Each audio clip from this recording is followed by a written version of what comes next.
Welcome to Business Class, a podcast for people wanting to upgrade their thinking, upgrade their learning, and upgrade their life.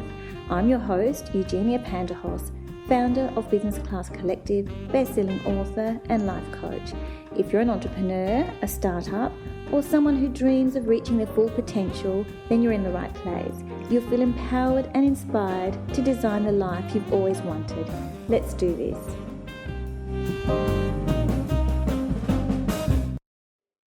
Hello and welcome to the show. I hope you're well. I'm bringing Eveline Trosti to you, part 2. You remember her from the previous episode where she shared her life experiences and what makes Eveline uniquely her. And in this episode, she's opening up about something quite personal. Let's get started. Eveline, welcome back to the show for part 2 of our intimate discussion about life. Yes, thank you, Jeannie. So, Eveline, in your previous podcast, you referred around probably 3 times to enjoying a cigarette. Much to my detriment. And I remember a particular day, because for those that don't know, Eveline and I are part of a group of people that meet for coffee in the mornings, most mornings when we can make it. I remember Eveline coming to coffee one day and telling me that she had to stop along the way on her walk and hold on to the fence to catch her breath. And we all got worried. There were side glances thinking, what's going on? Because that's not the woman we know. So can you tell the audience, Eveline, what happened after that? Well, unfortunately, I started losing my breath, and then in the end, I was rushed to hospital and was drained of 3 litres of fluid on my lungs because I'm a smoker. I've smoked for 60 years. I love it, but it doesn't love me anymore. And unfortunately, I have stage 4 lung cancer now, and that's why I'm doing this podcast as a legacy for my children and grandchildren. It's very brave and shocking at the same time. Your diagnosis happened to coincide with your son's 50th. Yes, I was diagnosed on the same day that my son turned 50. And that in itself is Harrowing. It's harrowing because on one hand you're celebrating your son's life and then you have this diagnosis that is a challenge for you. I think one of the things with you, Eveline, is your mindset. So we've already intimately have discovered, our audience has discovered the mindset behind Eveline the person. And I know that you're very strong and resilient and you're action orientated. I did tell the surgeon that he and I will get to know each other very well in the next 10 years because I am not giving up on anything. Not my music, not my exercise, not my friends, not my life, not my family. And that's Eveline Trosti, the dynamic woman that she is and that we learnt about in the previous episode. So Eveline, what does this mean for you? Like, you're now on steroids? Yes, and it's no sleep, so uptight, so aggressive. But they are going to wean me off it shortly. But I do start chemo and immunotherapy on Friday. And hopefully I'll go into remission because I have great expectations of the immunotherapy because it's a great breakthrough in modern medicine. And I have said to the specialist I'm going to live, because I'll be 80 in December and I'm going to live till I'm 90. And that is that. Can we talk about the love of your life? Now, it's not music and it's not books or crosswords. John. It's the gentleman named John. He has done everything to please me all my life. Everything he has ever done is for me. He is selfless. He is so giving. He is such a kind person. He's loving. He adores his family. He's a fantastic cook. And all my friends say he stays alive because I can't cook and he's got to cook for me. I love that. So you both have a purpose. Yes. You to keep him on his toes and him to cook for you. Yes, it's my way or the highway. And he's great. And when I get my playlist ready for my music, Magic Moments, he also shares the same passion for that music. So it's fantastic. So I sit at the kitchen table with my computer and we go through it all, and he says, yes, no, whatever, what about this and what about that? So he's a terrific guide to my choice of music. I happened to be in your kitchen one day Yes, when you were preparing your playlist and John was there and you selected a song for your playlist that was John's favourite song. And I thought, how beautiful is that? No, we do share, yes. And he's a very quiet man. He's a deep thinker. Like I'm very verbal and he's not. He's more an introvert and I'm an extrovert. He's a gradual thinker and he's an observer. Yeah. And you're a rapid thinker. And I'm very impatient. Full stop. That's my name. So we've got dynamic, impatient, passionate, my way or the highway. I love it, Eveline. It's nice to self-reflect and know our strengths and weaknesses. I know. I've got a lot of bad points, but anyhow, I am who I am. We are who we are. How's John taken the news? Devastated. He actually put his arms around me yesterday and kissed my head because I had a meltdown yesterday. Tell me about that, Eveline.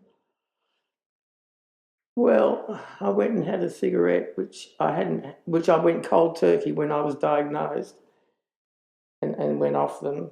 And I thought, I've just got to have one. And John was upset. He said, "Why are you doing it?" And I said, "Well, there's nothing else left. I am dying. That's it. And I just want to have a cigarette." So I had two. But this morning when I tried to have a cigarette, it nearly killed me. It's taken up. I haven't got the room in my lungs for air. So what now? Do you think there's fluid on your lungs again? Well, he tested me on last week. Yeah, and not at the minute. But then I know that because I smoked yesterday that I coughed all night, and I thought, my God, that didn't take long. No. So, what made you light up again? The meltdown. The meltdown. Okay. And how are you picking yourself up now? Because psychology is a big part of this and mindset. How are you picking yourself up? And how will you do it again or will you stop again? It depends. I can't answer that very honestly because right now I'm thinking of having a cigarette and I know it's going to hurt. I'm going to pick up the children this afternoon and I'm not going to smoke there because they're very upset. They're 10 and 11 and they're very angry, and I say to them, do not smoke, do not drink, do not start what you cannot finish. So Eveline, is it the addiction to the nicotine? Would you be able to use a nicotine patch? I bought one, but I never used it because that's another thing I'd have to get rid of. So okay. I just thought they'd go cold turkey, which wasn't hard to do. Until yesterday. It was interesting because one of the lady that I was getting illegal cigarettes through had rung me, and that's what triggered it. Okay. So there are triggers. There are triggers, which I have to avoid. I have been able to overcome it. I was just feeling weak. It was a weak moment, you're feeling vulnerable, and you lost your willpower. I was defiant. And the question is, that might happen again. So is it the need to have it between your fingers and draw on it? Well, put it this way, I've got a packet in the cupboard that I've had there for a long time. Once that goes, I won't replace it because I won't spend the money. But I know it's there. Okay. And it has been there for a few months. It's just I happen to think, oh, yeah, look at this. The temptation. How are we going to get rid of the temptation? Which is going to live. Even if I suffer, I suffer. The thing is, as I said to John, there's nothing left. I'm dying. That's it. Even if I do live another 10 years, how am I going to live? Am I going into remission? What is this chemo going to do to me? What are the side effects? How am I going to be mentally? How am I going to be physically? That worries me. I don't want to become incapacitated where I'm a burden. I do not want to do that. But I'm not going to do anything about it either. You know. Yeah. Tell me, Eveline, when you were told of the diagnosis... I said, you're joking. You got the wrong person. Yeah. I said, no. I said, you mean I've got bronchitis or pneumonia? I do not. It never occurred to me. It never occurred to me. And it's fascinating, isn't it? So tell me, when you were breathless that day on your walk, is that the first sign that you had of breathlessness? Yeah, that was with Emma when I was walking with Emma. I had to sit on every fence to get to the cafe. I couldn't believe it. I thought, what's going on? Yeah, actually, that's right. That's what happened. John was with you? No, Emma and I were walking to Sunday morning. That's right, to our Sunday morning coffee. But when you were diagnosed, was John with you? No. You were alone? Yeah, they came in. And he was lovely. The guy was lovely. Oh, I said, no, you got that wrong. Because I kept telling him all week, I said, you have got it wrong. It is not me. Was this your GP? No, this is in the Royal Adelaide. In the Royal Adelaide, when you had the only place I would ever go. Yeah. I've got top cover, but that's the only place I'll go. Well, it's a teaching hospital. Oh, it's fantastic. And it's one of the best in the world. They're lovely, they're fantastic people. This is when you had your lungs drained. Yeah. And then... They did all the tests and everything. On this Thursday, I'm going into Jones and Partner and I'm doing a glossary of tests all day, 8 a.m. till 5. And then the next day I go for chemo. And so it starts. So it'll be 3 hours of chemo and immuno together. Intravenously. So I'll do my playlist. I was going to say, a woman with purpose. A woman with purpose. And I've got my new mini iPad with all my books on it. So I'll do either or. Yes. So how did you break the news to John? I don't think it was a secret. He knew. I think they all knew. I'm in denial. You see, I'm like Scarlett O'Hara. I'll worry about that tomorrow. I do not believe. I still talk in the third person. I'm talking about someone else. It is not me. There's a grief cycle, right? I'm angry. I'm angry with myself for starting, because what happened was when I was 21 and we were, at a party with all the medicos and all that jazz, and I had to make a decision. Do I smoke or do I drink? No, if I drink, I don't know what my mind is doing. So I smoke. Biggest mistake of my life. Now, I blame Mum and Dad as well, because when I lit up a cigarette in the lounge to go to work, Mum didn't say a word. It's the first time in her life she didn't say something. Had she said, put that away, I would have done that. But I was waiting. Was your mum a smoker? Yeah. Oh, Mum was a smoker. Mum and Dad were both smokers. So she couldn't tell you not to smoke. Yeah. But she could have said, what are you doing? From experience. Even though I was 21. And I would have listened, because back in that day, we listened. Oh, there's a bit of fear, wasn't there? Yeah, there was a bit of fear. When the parents spoke, we listened. Yes. I still remember Yul Brynner had a commercial. Don't smoke. He said, I'm dying. And he died. Because he said, give up, don't smoke. And I used to watch it. So you watched it. What did you do intellectually? I didn't absorb it because it's not me. Wasn't going to happen. No, right? That's the trouble. It doesn't happen, you know. It's always going to happen to someone else. Exactly. And we don't know when that happens. So interestingly, my daughter-in-law said to me the other day, Eveline, she said, you're 80, you've achieved everything that you've ever wanted to achieve. Probably double lifetime. Yeah, and I thought, well, it's an interesting observation from a young person, you know. Because I don't actually say anything. I don't actually talk about what I do, you know. I mean, they know I do the radio and all that jazz, but it's interesting. I mean, look, I think there's other 80-year-olds that might be at home incapacitated, not being able to move, maybe crocheting or something like that.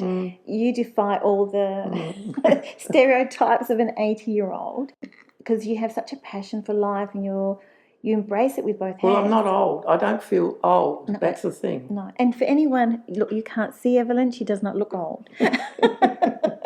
She's very glamorous. Let me have a look.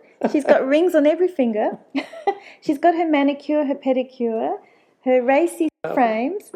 We're not talking Coloured hair, no greys. coloured hair, No greys. and a big smile on her face, even though she's actually facing the biggest challenge of her life. We will overcome. So what's your message to other people now? Be strong and live every day. And do everything.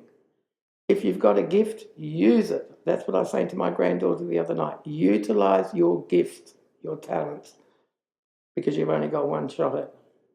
Yeah. I read somewhere that God gives us that talent, and if we don't use it, it's almost like a sin to not bring it forward. Well, that's right, and it's selfish. Because you have faith. You have to have faith. Now, I'm not a Bible basher or anything like that. Everyone has their own personal views. But I think that's what's missing in this world today is religion, some form of faith. Instead of a me society, it's faith. You've got to have faith. You've got to believe in something. Well, George Michael wrote the song, Faith. You've got to have faith. Yeah, well, he's right. You've got to have faith. It doesn't have to be blinding faith, but you've just got to believe in something apart from your own inner greedy self. Yeah, I know. And I think with you, like, faith is shown in ways that create community.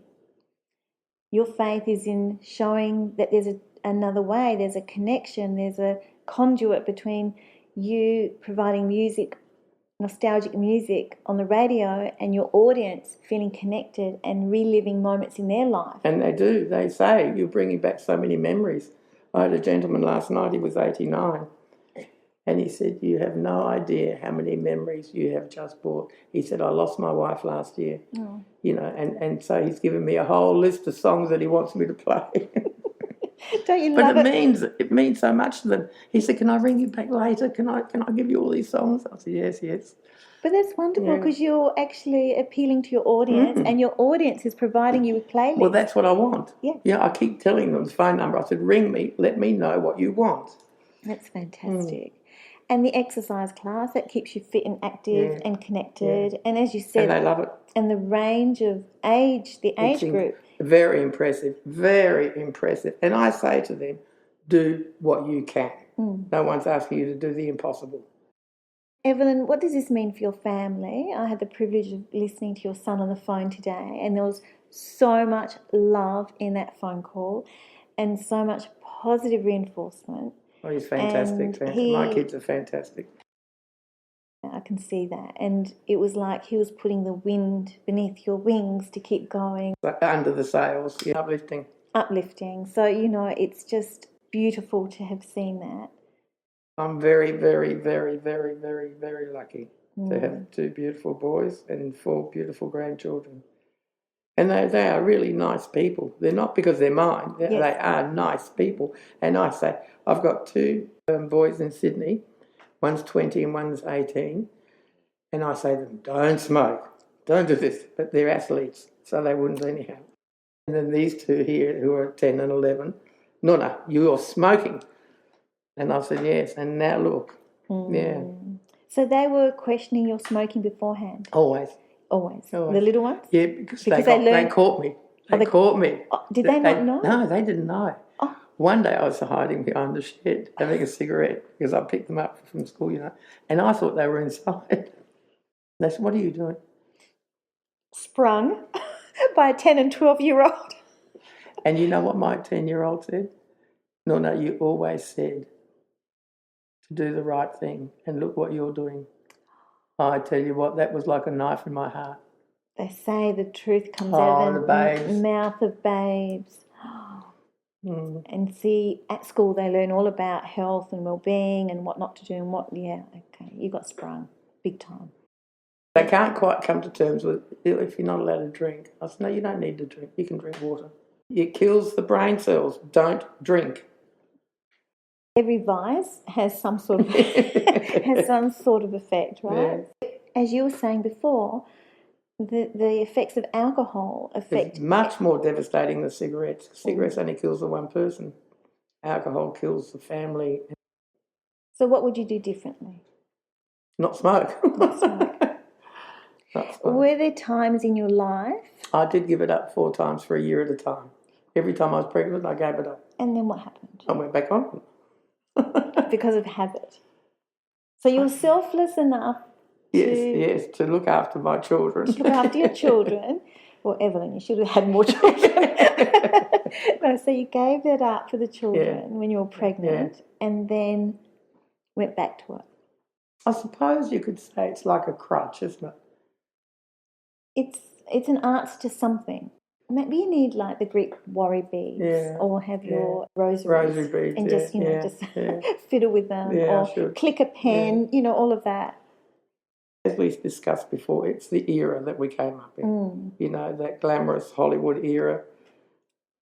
We danced, we sang, we partied, we just lived. And it was post... And it was a different world. It was post-World War II. It was a thing. It was an industry, and it was a growing industry because... And then you look, fast forward to the 40s, and the movies that we see growing up in the 50s was very glamorous. And everyone Kelly, had a cigarette. Audrey Hepburn, Rita Hayworth, and they're in their beautiful gowns, slinky gowns, and we all wanted to be them, and so you kind of emulate what's in fashion. And then as we can still remember, the scary thing is the advertising campaigns were so powerful. They were brilliant. We can still remember the advertising campaigns, and they have not been advertised for decades, but they are embedded in our mind. Because we were young and impressionable. Young, impressionable. And we were the product of war parents who had nothing, and we got everything. We were in another world. It was a Hollywood world. It was a dream world. It was an escapism because we had nightclubs and all that hadn't been in existence for a while because of the war. Yes. Yeah. So it's a different lifestyle choice, and here we are. A very different way of thinking also. Very different way of thinking. Today's world it doesn't compare to yesterday's world. So today's world is one of technology, information technology. So it has no soul. Today has no soul.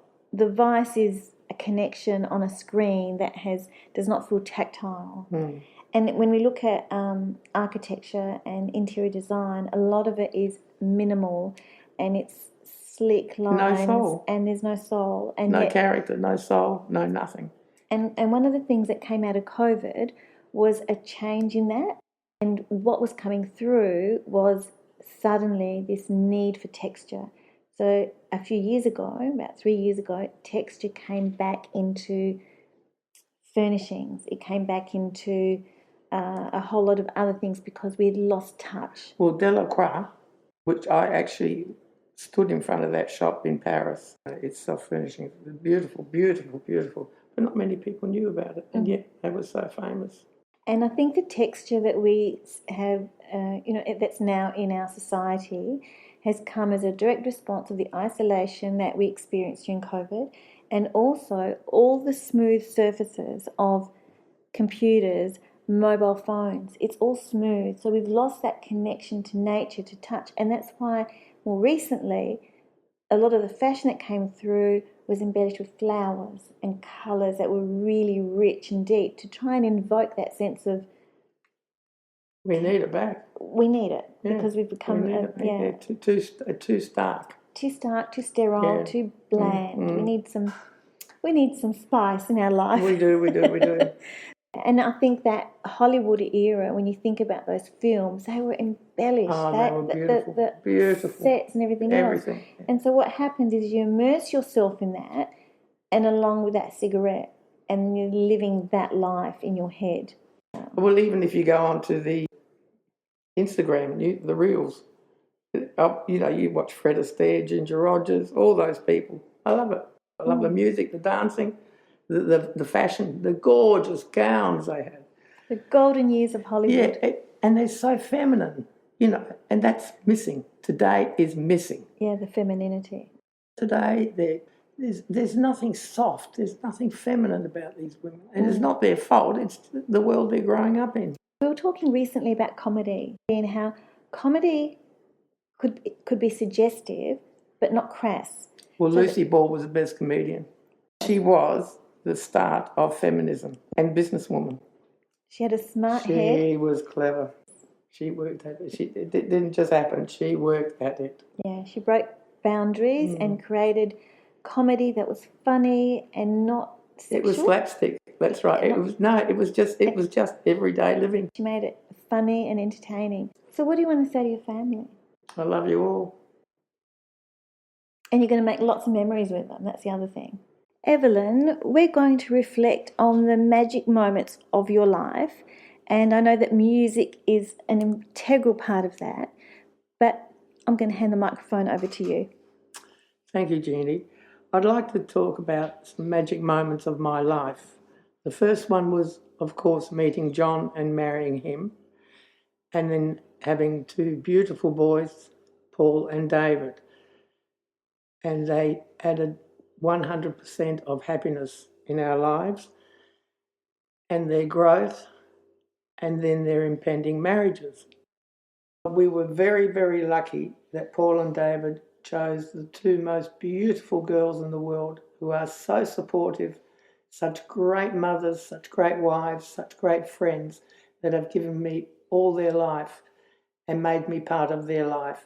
And also the extended family. Their families have welcomed us, and it's such a joy to be part of a group of people that love you and share with you and include you, which makes life worth living. So Joanne and Irene, thank you for being who you are, and thank you for being part of our lives. At their weddings, this is what I wrote to them as a guide to married life, and I called it the dance of life, and this is what I read to them both, Paul and David, at your wedding. The beginning of marriage is like the bossa nova. Romance is in the air. Fly me to the moon. Everything in life is perfect. Neither of you have any faults. Then we progress to the tango, passionate and sensual. Happiness is, every day is honeymoon. Followed by the swing, just moving along, living, working, sharing. Maybe we dance the jitterbug as it donates. A few minor jitters, possibly daily life becomes a little boring. Solution, do not ignore these feelings. The remedy is to put on a waltz. Romance, bring it back to life. Communicate, share. Remember what attracted you both to each other in the first place. Rekindle the flame, never let it go out, and always, always retain your sense of humour. It will diffuse any situation, and listen especially to what is not said.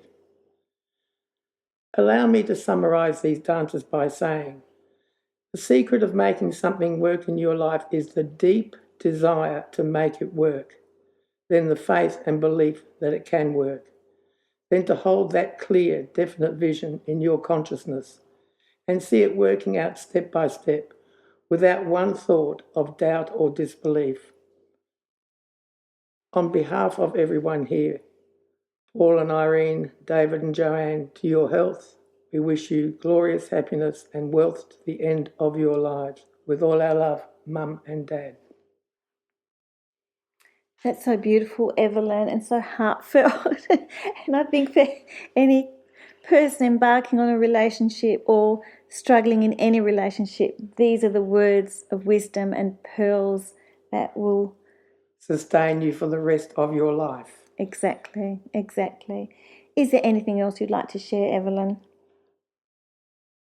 The magic moments, watching my grandchildren grow up, sharing my life with my friends, for everyone that is so supportive, and having learned and grown with everyone. They are the magic moments of life. That's all about. So, Jeannie, thank you very much for the opportunity. It has been an honour and a privilege. You're welcome, and I'm so thrilled to have had you on the podcast, Eveline, and to share your pearls of wisdom Thank you. with the audience. Thank you. I want to thank Eveline for coming onto the podcast. It was such a special moment and an honour for me to have her share her stories and insights about life, to share her vulnerability about her diagnosis, and her journey so far. I know she's got a road ahead of her, but her attitude and her love for life will see her through, as will her love for her family and her community. In the words of John Lennon, life is what's happening to us when we're busy making other plans. And I think this is a reminder that life is for living. And I think in this podcast you can hear moments of joy and happiness when we're sharing a joke or a story, and then the vulnerability as well. And that's life in a nutshell. As you may know, I'm an author of cookbooks, a philosophy book, and a memoir titled Any Given Thursday, a memoir about a beautiful friendship. This memoir is a tribute to my friend who was godmother to two of my children. She had a diagnosis at 39, and this is the story that I've put together for her children. They were just teenagers at the time, and now they're well into their adulthood, but it was a way to allow them to revisit that time through my experience and to learn more about their mother. If you'd like to purchase this book, I'll put the link in the show notes. Part proceeds of this book go to the Cancer Council, and I just wanted to share that with you. So I hope this hasn't triggered anyone. This podcast exists to inspire and to educate. I hope you've enjoyed it. I hope you've got something out of it. I hope you've learnt something along the way. And until next time. You've been listening to Business Class, presented by Eugenia Panterhos, founder of Business Class Collective. If you haven't yet, go to Apple Podcast, subscribe, rate and review this podcast. Share the love and let your family and friends know too. You can follow Business Class Collective on Instagram and Facebook. Join me next time.